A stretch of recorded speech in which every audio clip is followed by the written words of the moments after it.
Pozdrav svima. Odlučio sam napraviti još jednu analizu zanimljivog vremenskog događaja. Radi se o 2.6.2022. godine. U pitanju je dan za koji se nije očekivalo nešto previše, no ipak postojao je potencijal za jače konvektivne oluje, uključujući i super ćelije.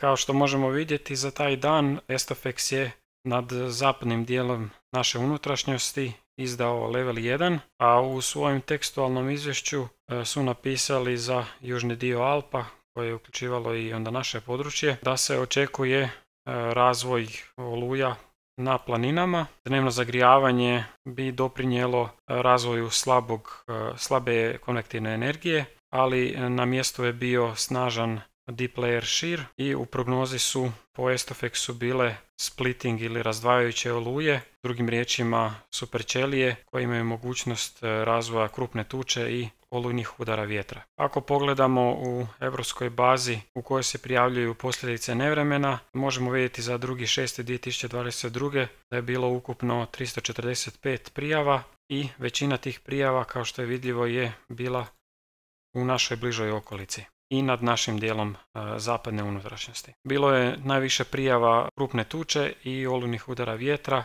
no bilo je i prijava za obilnu kišu u kratkom vremenu. Ono što se može već primijetiti na ovoj karti su tragovi jačih oluja. Dakle, kako su oluje prolazili nad određenim područjem, tako su ostavljale trag posljedica. Idemo sada na sinoptičku situaciju da vidimo što je dovelo do razvoja ovih snažnih oluja. Dakle, situacija 2.6. u 14 sati nad sjevernom Europom imamo veliko područje sniženog tlaka na 500 hektopaskala sa prisutnim centrom iznad južne Finske, dok nad Sredozemljem imamo greben povišenog tlaka zraka, to je ovaj tu dolje, koji dijelom i prilazi prema našem području. To je značilo da nad Europom imamo većinom zonalno strujanje, dakle od zapada prema istoku, što uključuje i naše krajeve.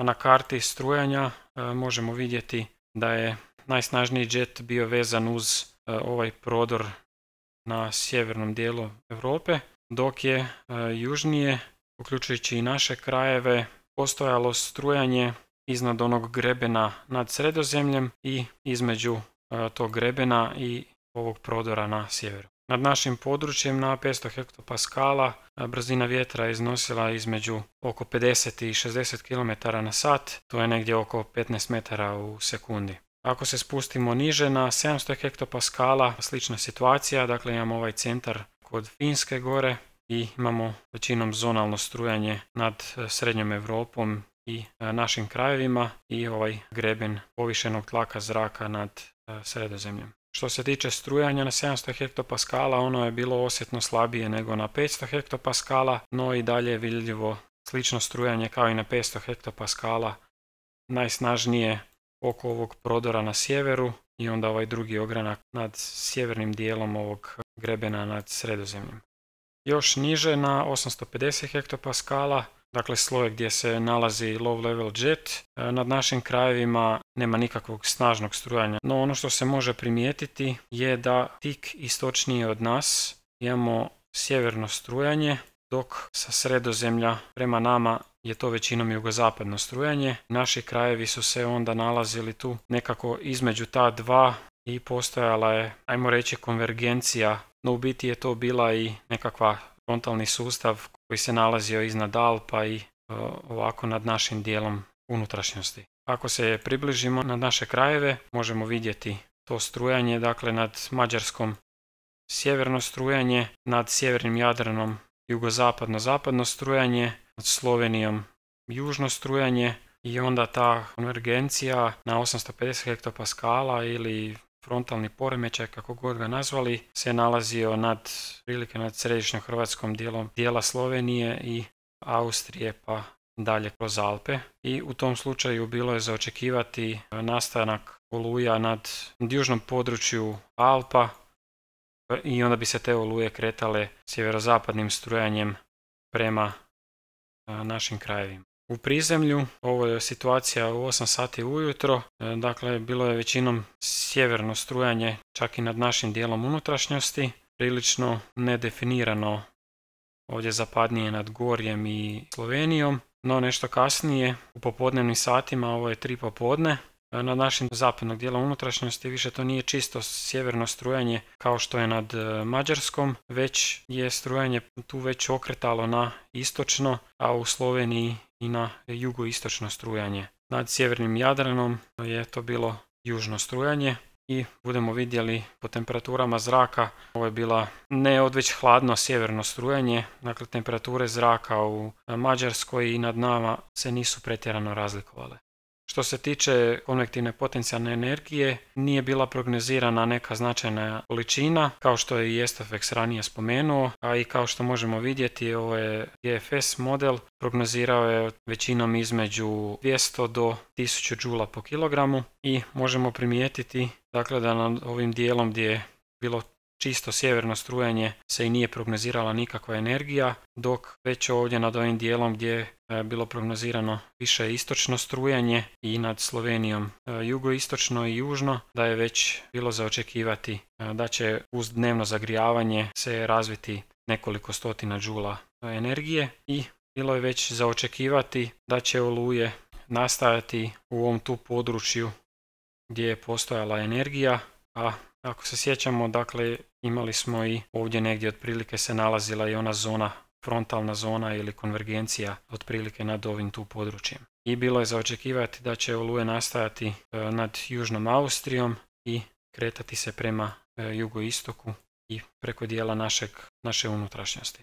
Ako pogledamo situaciju s naoblakom, dakle ovo je satelit u 9 sati ujutro, većina unutrašnjosti bez oblaka, što je omogućavalo sunčevo zagrijavanje. Kasnije oko 14 sati i dalje nad većim dijelom naše unutrašnjosti je bilo pretežno vedro, dok je nad Slovenijom i Austrijom, to je točnije nad gorskim područjima, krenuo ovaj dnevni razvoj naoblake uz dosta kumulusa na nebu i u 14 sati razvoj prvih oluja u Austriji. Ako pogledamo temperature zraka u 14 sati, možemo vidjeti da su one bile većinom ujednačene između 25 i 27 stupnjeva i kao što sam spomenuo, dakle ovo sjeverno strujanje nad Mađarskom nije bilo nešto izraženo hladnije, znači tamo su temperature bile oko 24-25 stupnjeva, a što se tiče temperature rosišta u 14 sati, te vrijednosti su većinom bile između 15 stupnjeva nad sjevernim dijelom unutrašnjosti do 17 stupnjeva nad južnim dijelom središnje Hrvatske i nad Kordunom, a nešto niže vrijednosti su bile sjevernije kroz Mađarsku i dio Austrije gdje je već nešto viši teren. Idemo sad pogledati sondažu u Zagrebu u 14 sati.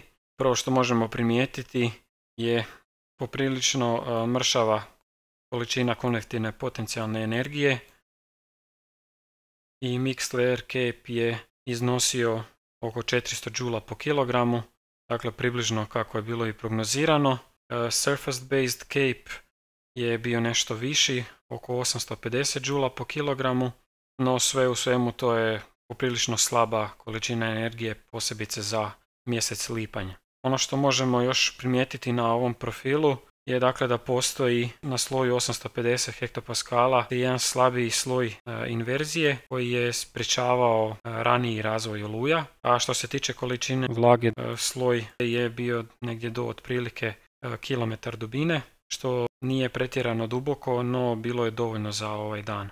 Što se tiče vjetra, možemo primijetiti da je u prizemlju prisutno istočno strujanje nad Maksimirom u 14 sati, dok je na primjer na visini od 6 km ili oko 500 hektopaskala je bilo prisutno većinom zapadno-sjeverno-zapadno strujanje i dakle vidljivo je ovo zakretanje vjetra po visini koje se još lakše može uočiti i na samom hodografu. Dakle, prizemlju istočno strujanje, po visini na 500 hektopaskala sjeverozapadno strujanje i to je upravo ovaj zakrenuti hodograf.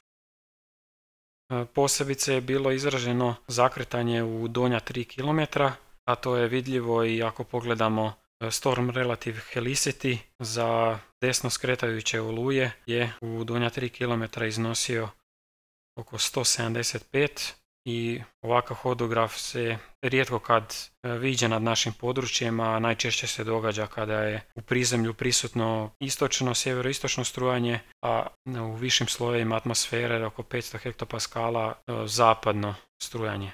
Deep layer shear od 0 do 6 km je iznosio oko 20 metara u sekundi i to je značilo da su superćelije kao tip oluja definitivno moguće, a tome je još i pridonijelo ovaj Storm Relative Helicity. Ono što se još može primijetiti na hodografu je da ukoliko dođe do razvoja superćelija, da će se one kretati od sjeverozapada prema sjeveroistoku, što možemo vidjeti uz pomoć ove oznake za right moving oluje. Idemo sada na satelit da vidimo kako je dan protekao. Ovo je sad sljedeće, dakle 15:30 popodne. Imamo već vrlo snažnu oluju u južnoj Austriji i onda tijekom vremena vidjet ćemo se ona pomiče prema jugoistoku. Nad južnom Slovenijom je bilo pokušaja razvoja novih oluja, no one nisu uspjele, i onda valja obratiti pozornost na ovu tu oluju koja je nastala zapadno od Celja i ona je primila je superćelijske karakteristike i nastavila se kretati prema jugoistoku i ona je negdje oko 7 sati predvečer počela ulaziti nad područje Zagorja, na područje Kumrovca, gdje je donijela velike količine tuče, veličine oraha uz vrlo duboke nanose. Ta oluja je i dalje imala superćelijske karakteristike dok je prolazila preko Zagorja i prošla je preko sjeveroistočnog dijela Medvednice, istočno od Zagreba i onda tamo negdje oko Ivanić-Grada je tek izgubila na svojoj snazi, dok zapadnije ove oluje ovdje koje su nastajale u Sloveniji, u središnjoj Sloveniji, one su se također kretale prema jugoistoku i one su kasnije prešle preko Žumberačkog gorja i svojom glavninom najsnažnija oluja je prošla između Jastrebarskog Karlovca i tu je isto donijela veliko nevrijeme sa krupnom tučom i olujnim udarima vjetra. Idemo sada na radarske slike gdje ćemo još proći detaljnije sa boljim prikazom ovih oluja.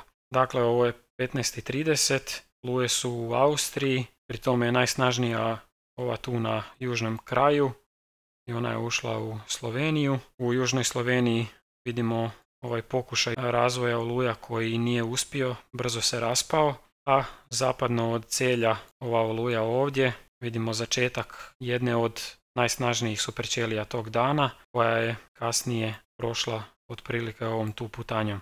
Ova oluja negdje otprilike ovdje, zapadno od Celja, dosezala i 13 km u visinu i negdje u ovo vrijeme je ona bila nad Celjem gdje je proizvela i vrlo krupnu tuču veličine jajeta ili golf loptica do 5 cm u promjeru. Idemo dalje. Ona je počela skretati prilike prema jugoistoku da bi negdje iza 7 sati navečer ušla nad pogranični dio Slovenije i Hrvatske kod Kumrovca i tu možemo vidjeti kako je izgledala jer postoji snimka na YouTubeu pa možemo pogledati.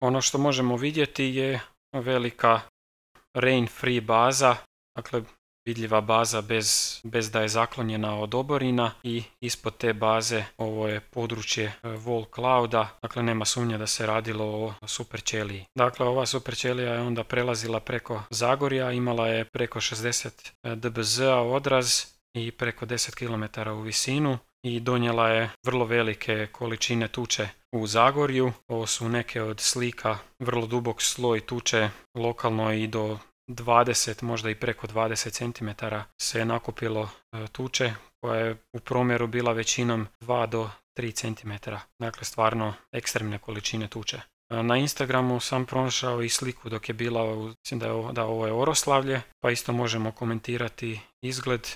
Rain-free baza i vidljiv downdraft, dakle područje gdje se nalaze oborine desno od ove baze.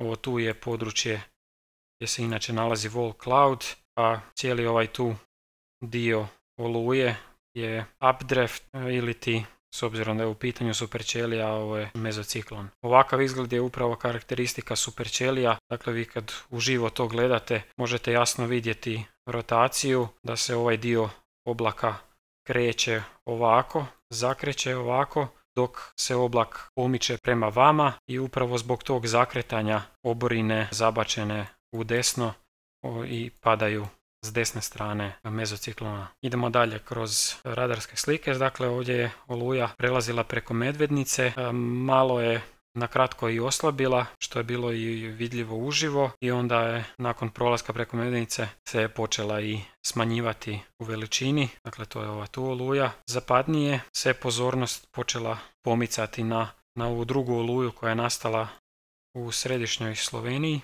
i koja se također kretala prema jugoistoku, posebice ovaj tu snažniji dio koji je onda prešao između Karlovca i Jastrebarskog, i ta oluja je također bila vrlo visoka, do 13 km u visinu, 60 dBz na odraz na radaru i prostorno vrlo velika, i ta oluja je donijela onda velike štete na području Draganića sa tučom veličine 4 do 4,5 cm u promjeru, što možemo vidjeti dakle u ovoj bazi. Znači to je zbog te oluje ovo tu područje nastradalo. Ako se vratimo nazad, sa ovim cijelim tu kompleksom se počelo događati nešto vrlo zanimljivo.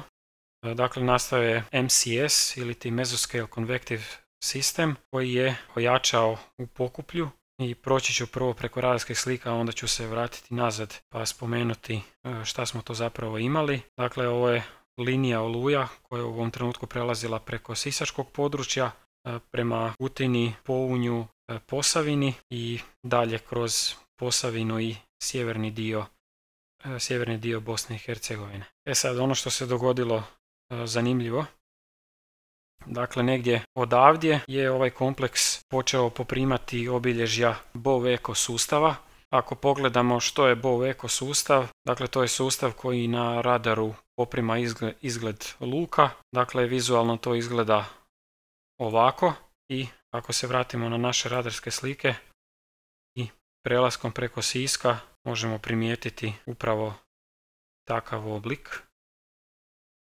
A na slikovnom prikazu možemo vidjeti i da BOV eko nastaje prvo kao jedan veći odraz koji onda s vremenom poprima ovaj odraz luka, a to imamo i dakle kod nas ista stvar, znači sve je krenulo negdje ovdje, dakle imamo jedan veći sustav koji je, kad je sa stražnje strane spustio jet od snažnog silaznog strujanja, dakle on onda gura ovaj sustav koji onda poprima ovaj oblik luka i tako se onda dalje kreće dok ne izgubi na snazi. Za kraj ću samo još spomenuti da sam ja hvatao oluje ovaj dan i otišao zapadno od Zagreba hvatati ovu oluju koja je zahvatila Zagorje, i bio sam kod Westgate-a i onda sam ju pratio još dok je otišla i ovdje istočno od Zagreba. Dakle, na ova dva mjesta sam bio, pa ako ga zanima taj dan može pogledati ovaj moj video, stavit ću link u opisu videa. Toliko od mene za ovu današnju analizu i čujemo se neki drugi put.